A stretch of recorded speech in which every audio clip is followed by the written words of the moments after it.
Kawikaan chapter 8, verse 10, sa halip na pilak ay puri mo ang aking aral, at sa halip na dalisay na puto ay ang kaalaman. Kawikaan chapter 6, verse 16, verse 3, italaga mo sa Panginoon ang iyong mga gawa, at magiging matatag ang iyong mga panukaran.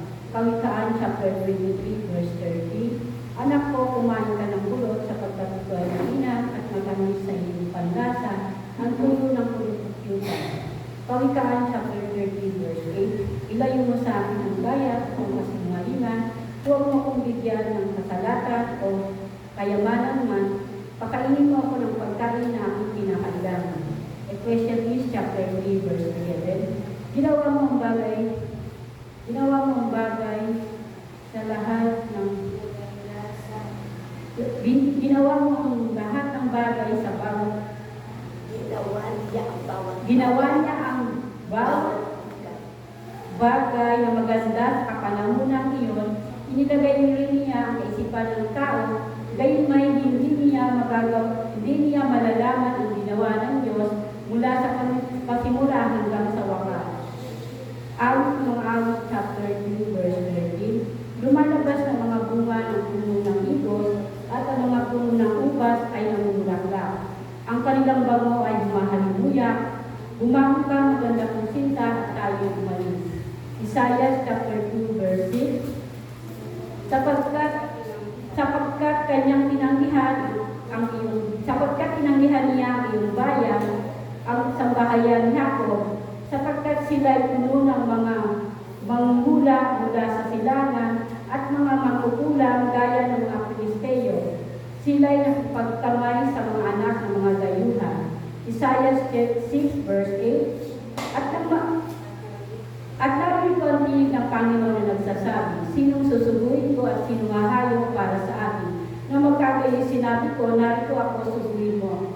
Isaiah 11, verse 9, hindi sila mananakit o maninira sa aking buong banal na bundok, sapagkat ang lupa ay mapupuno ng kaalaman ng Panginoon gaya ng tubig na tumatakip sa dagat. Isaiah 28, verse 23, makinig kayo at pakinggan ninyo ang aking tinig at tingin ninyo ang aking pananalita. Isaiah 35, verse 8, at magkakaroon doon ng lansangan, isandaanan, at ito'y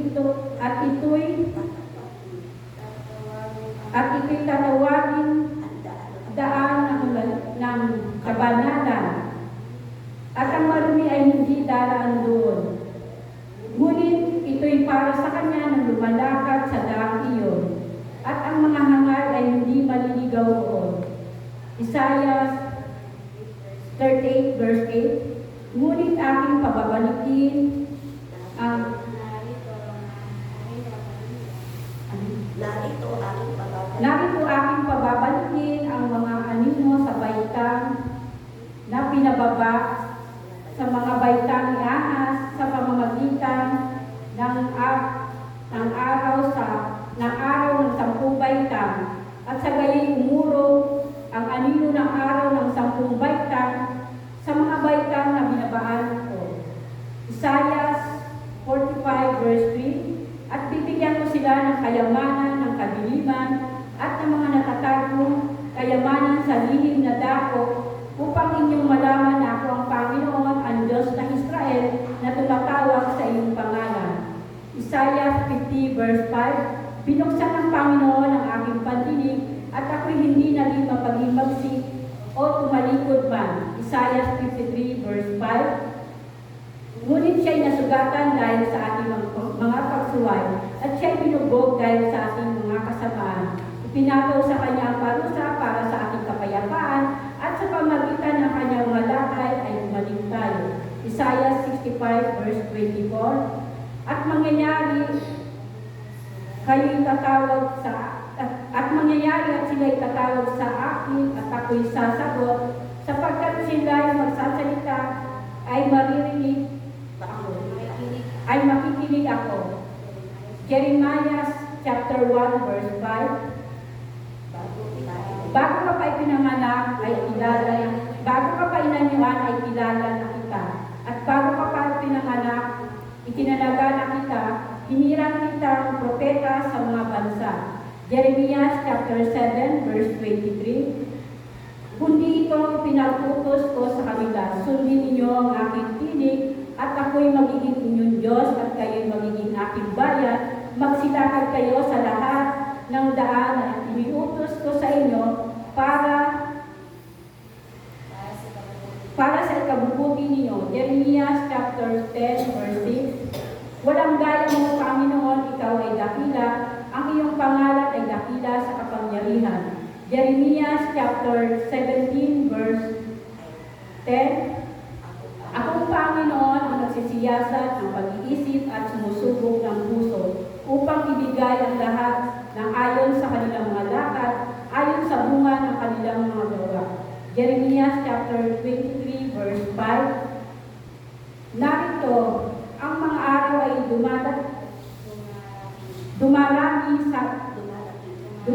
sabi ng Panginoon, ako'y magbabangon para kay David ng isang matuwid na sanga, at siya'y mamumuno bilang hari, at gagawang may katalinuhan at magagawad ng katarungan at kapiliran sa lupain.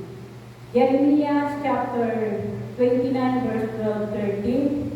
At kayo'y tatawag sa akin, at lalapit sa akin, at dadalangin sa akin, at giringin ko kayo. Hahanapin niyo ako at matatagpuan ng inyong, kapag ako'y inyong hinanap ng inyong buong puso.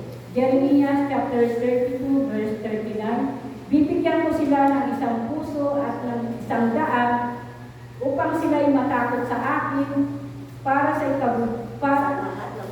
sa lahat ng panahon para sa ikabubuti nila at ng kanilang mga anak kasunod nila. Jeremiah chapter 36 verse 27. Pagkatapos masunog ng hari ang balumbon na isinulat ni Baruch ng mga salita mula sa bibig ni Jeremiah, ang salita ng Panginoon ay dumating kay Jeremiah na sinasabi. Jeremiah chapter 42 verse 3. Pakita nawa sa amin ng Panginoon Diyos ang daan na dapat namin lakaran at ang bagay na dapat namin gawin